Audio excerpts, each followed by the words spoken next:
In the summer of 1942, a British forest ranger was surveying high-altitude trails deep in the Indian Himalayas. At nearly 5,000 meters, where snow holds the ground for most of the year, he reached a small glacial lake, Roopkund. But the ice was retreating. And as it did, something unfamiliar began to surface. Bones, dozens of them, lying just beneath the water scattered across the shoreline. No signs of shelter, no clothing at first glance, no markers to explain what had happened. What began as a routine patrol turned into the first official report of a mystery that had remained hidden for centuries.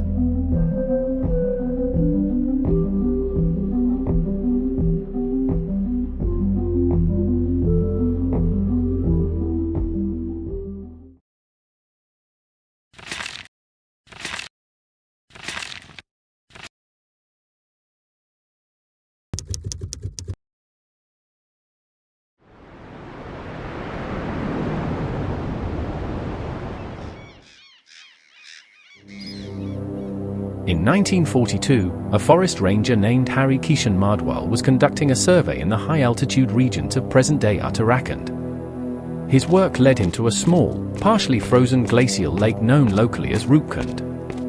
Near the edge of the ice, he noticed bones, human remains, scattered in the open. Skeletal fragments lay across the shoreline. Some were complete, others fractured or partially buried. A few were entangled in decaying cloth.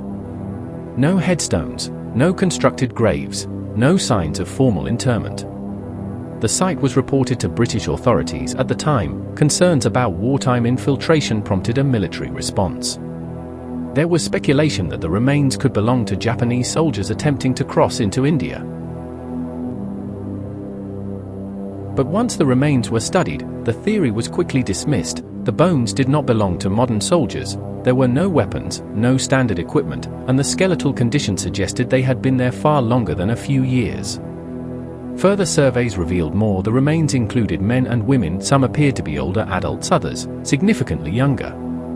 Still, no settlements were identified nearby. No artifacts were found that could link them to a known community or event.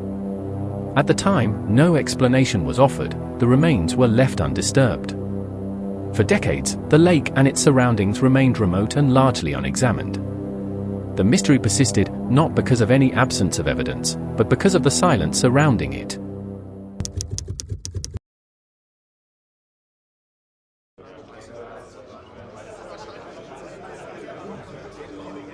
Although the initial British investigation had ruled out military involvement, Roopkund did not fade entirely from view. In the years following Indian independence, curiosity around the site began to resurface, not from the military, but from scholars. In the 1950s and 60s, anthropologists and archaeologists from Indian institutions, including the Anthropological Survey of India, began organizing modest expeditions to the lake. Their work was constrained, both by the remoteness of the terrain and the lack of funding or infrastructure. What they found, however, confirmed the scale of the mystery. By now, it was clear that the remains didn't belong to a single individual or even a small group. Over 300 skeletons were estimated to be present around the lake, many remarkably well preserved due to the frigid conditions. Some still had clothing intact, heavy wool, woven wraps, and leather footwear. Jewelry too, wooden bangles, glass beads, iron spearheads. But there were no weapons of war, no tools of pilgrimage, and no consistent burial positions. The bones remained exposed, untended. Most strikingly, many of the skulls bore near-identical injuries, round, clean fractures at the top of the cranium, almost as if something had fallen directly from above. Without radiocarbon dating, researchers relied on guesswork. Some speculated ritual suicide, others proposed natural disaster. Yet no theory could be substantiated. There were no inscriptions, no oral traditions that offered specifics, just silence and snow. By the late 20th century, Roopkund had become an academic enigma, too remote for easy study, too compelling to fully ignore. Expeditions came and went, samples were collected, papers were written, but no consensus emerged. For half a century, the lake remained what it had always been, a silent amphitheater of death, frozen in ambiguity.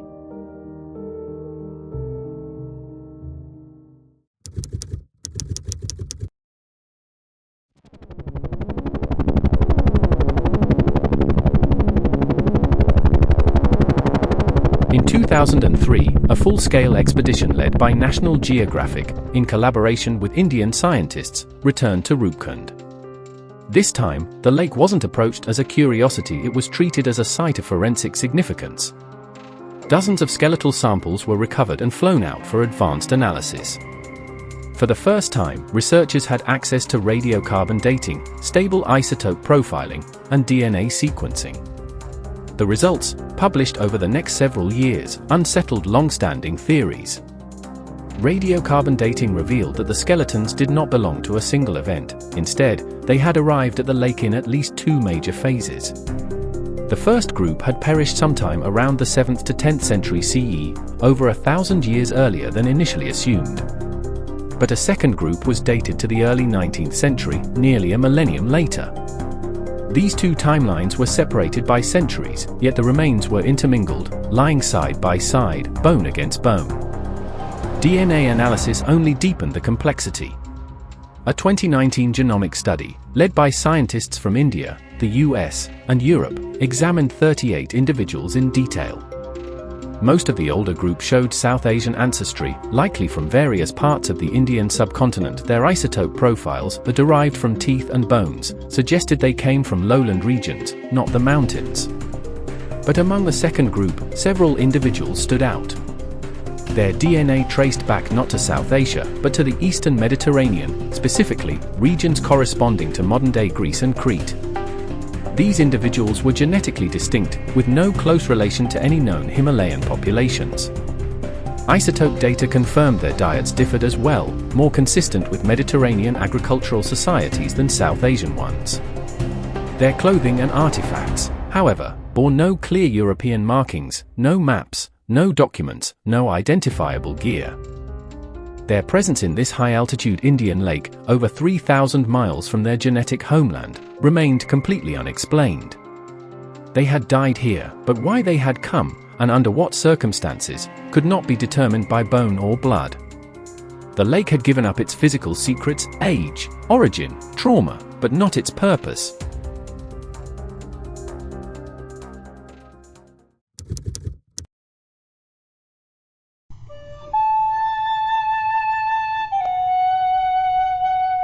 Long before Roopkund drew the attention of scientists, it lived in the stories passed down through the mountains. For generations, local communities, particularly those in Shamali and surrounding regions, regarded the lake with quiet reverence. It was seen not only as dangerous terrain but as a place of consequence. One story, still told among villagers, speaks of King Jasdaval of Kanauj. According to legend, he and his entourage, including his pregnant queen, attendants, and dancers, embarked on a pilgrimage to the high-altitude Nanda Devi shrine. As they passed near Roopkund, the group is said to have violated sacred ground. In response, the goddess Nanda Devi unleashed a storm, not of rain, but of solid ice. The king and his followers perished in the hail.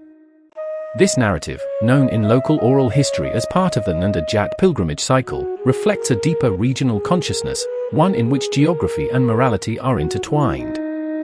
Roopkund, in this telling, is not merely a site of death, it is a place of divine consequence. But even these stories, layered and resonant as they are, refer to only one group, likely the older South Asian remains. They do not account for the Mediterranean individuals, they do not mention travelers from foreign lands. The myths explain the presence of royalty, dancers, and pilgrims, but they are silent on the inexplicable outsiders. In modern times, Roopkund has become something else entirely, a site where scientific interest, local devotion, and tourism intersect. Each year, small numbers of trekkers visit the lake, some come for the hike, others, for the mystery. But for locals, the presence of bones is not just archaeological, it is ancestral, spiritual, and in some cases, deeply personal. In 2014, the Indian government suspended further excavations. Concerns over preservation, sanctity, and ethical handling of human remains led to stricter controls. Roopkund remains open, but its story is no longer just written in bones or papers. It now exists in memory, in silence, and in the cultural tension between reverence and curiosity.